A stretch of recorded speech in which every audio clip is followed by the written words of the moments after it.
നമുക്കിന്ന് നമ്മുടെ അനാബസ് കുഞ്ഞുങ്ങൾക്ക് തീറ്റ കൊടുക്കാം.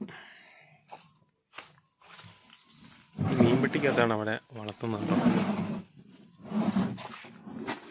കണ്ടോ, നല്ല വെയിലാണ്. നിങ്ങൾ ശരിക്കും കാണാൻ പറ്റുമോ?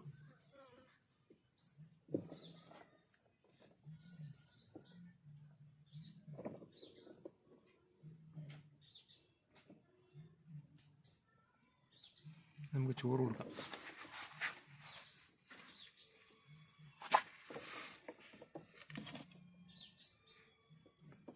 ഇവിടെ കൊടുക്കാം. അപ്പോൾ കാണാം, വീഡിയോയിൽ കാണാൻ പറ്റുമെന്ന് തോന്നുന്നില്ല. ചോറ് കഴിക്കുന്നുണ്ട്.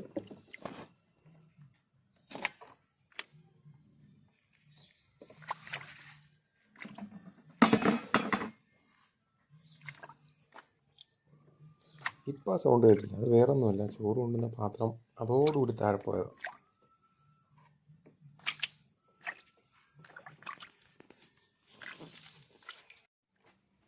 ഇതുണ്ടോ, ഇപ്പം നല്ല വ്യക്തമായിട്ട് കാണാം. അപ്പോൾ വെയിൽ പോയപ്പോൾ ഞാൻ എടുത്ത വീഡിയോ ആണ് കേട്ടോ. ഈ മീനെല്ലാം നമുക്ക് തോട്ടിൽ നിന്ന് ചൂണ്ടയിട്ട് കിട്ടുക കേട്ടോ.